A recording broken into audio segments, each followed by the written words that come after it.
สบายดีน้องสร้างวันนี้พอกันได้แล้วกับรุ่น Oppo A5C เนาะสิว่าปัญหาสัญญาณอะไรเนาะเดี๋ยวเราจะบอกทีเลยขั้นตอนแรกแม่นเฮามาเทียนล็อกทูนเนาะเดี๋ยวมาเดือดที่ Oppo V3 เนาะหลังจากเราเลือก Oppo V3 แล้ว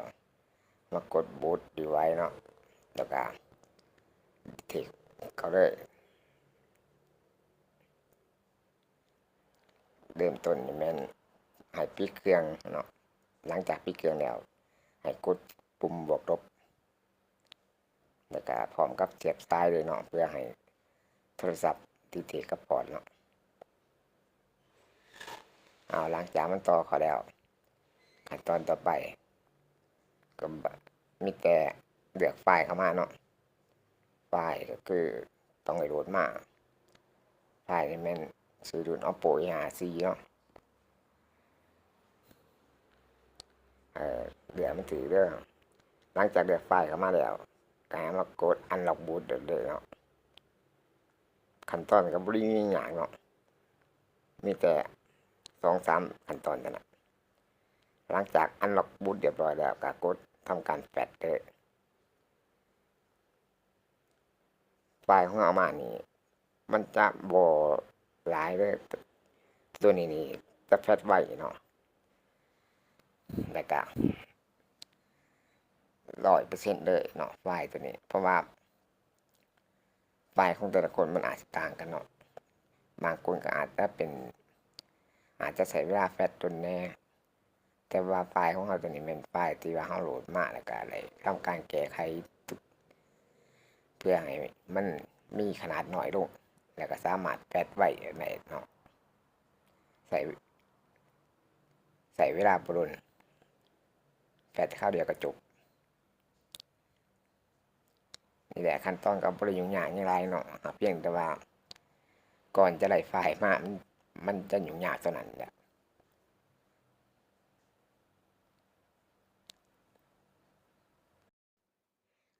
และสิ่งที่สำคัญเด้อเวลาเรากดแฟลชแล้วเนาะเราต้องสังเกตมื้อนำว่ามันแฟลชเข้าครบทุกไฟล์บ่เนาะว่าง่ายซะว่ามันโอเคเบิดทุกอันบ่เพราะว่าบางอัน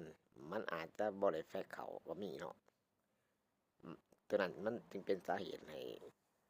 โทรศัพท์มักเวลาแฟลชไฟล์เข้าแล้วปึ๊บมันจะติดๆลับๆหรือว่าบางครั้งก็วนโลโกเนาะตัวนี้แหละปัญหาหลักๆของมันแต่ว่าเราต้องเบิ่งว่าเวลาเราแฟลชเข้านี่มันโอเคเบิดทุกอันบ่เพราะถ้าว่าตัวใดตัวหนึ่งบ่โอเค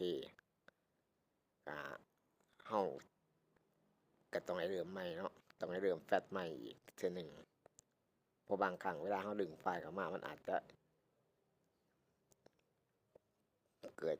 ปัญหานำคอมเราบ่เกิดปัญหานำโปรแกรมมันอาจหรือบ่จังซี่นะตัวนี้ก็สำคัญเหมือนกันเนาะต้องได้นั่งเบิ่งนำเนาะแต่ว่ามันเสียเวลาเนาะตัวนี้เพราะว่ามันบ่ได้มันไฟล์ขนาดใหญ่แล้วก็บ่ได้ใช้เวลาโดนอันนี้มันก็แล่นมาฮอดเกือบว่าใกล้ครึ่งแล้วเดี๋ยวตัวนี้ก็แล้วเนาะจะรอถ่ายอีกหน่อยหนึ่งเพื่อความแน่นอนเราต้องให้นั่งเบิ่งเวลาโปรแกรมมันทำการแฟลชไฟล์เขานะเพื่อบ่ให้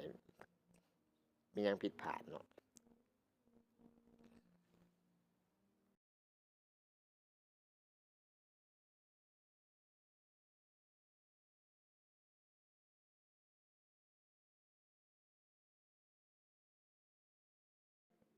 เอาแล้วก็อย่าลืมเด้อเวลาเบิ่งคลิปนี่จบแล้วเนาะฝากกดไลค์กด Subscribe หรือว่ากดแชร์ให้แหน่ก็ได้เนาะเพื่อเป็นกำลังใจให้เราเฮ็ดคลิปต่อไปเนาะแล้วก็ติดตามเด้อทุกคนนะเพราะว่าเดี๋ยวถ้าว่ามีข้อมูลอะไรใหม่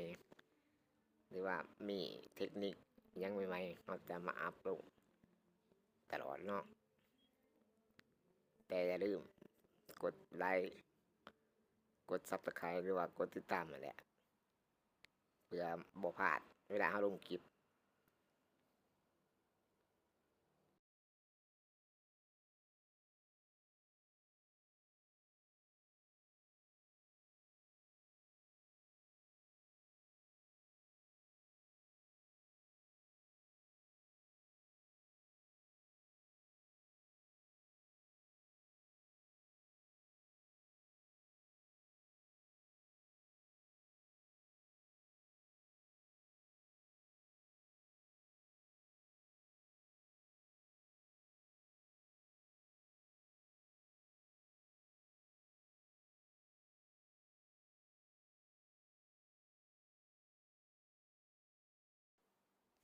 อ้าวนี่ก็แม่นหลังจากโปรแกรมมันแล่นจบไปแล้วเนาะก็มีแต่เฮามารอท่าให้มันบูตขึ้นมาเนาะตัวนี้นี่ก็ใช้เวลาบ่โดนคือกันเนาะคราวเดียวก็บูตขึ้นมาได้แต่ว่าไฟล์ของเราตัวนี้นี่จะกดข้ามหน้าเลือกภาษาไหลเลยเด้อโดยที่ว่าเข้าหน้าเมนูไหลเลยเนาะเดี๋ยวมันขึ้นมาแล้วเราจะกดให้เบิ่งแล้วก็มือถือ Oppo ถ้าว่าเป็นรุ่นนับแต่ปี2020หรือว่ารุ่นใหม่บางรุ่นมันก็ยังกดไหลเนาะยังใส่รหัสตัวนี้ได้อยู่รหัสกดข้ามการตั้งค่าต่างๆเวลาเราล้างเครื่องใหม่แล้วนะ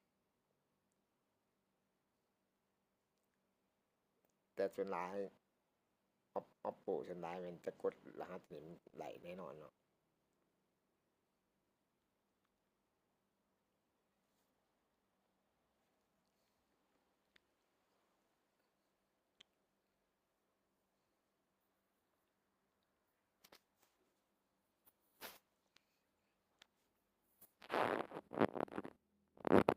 อ้าว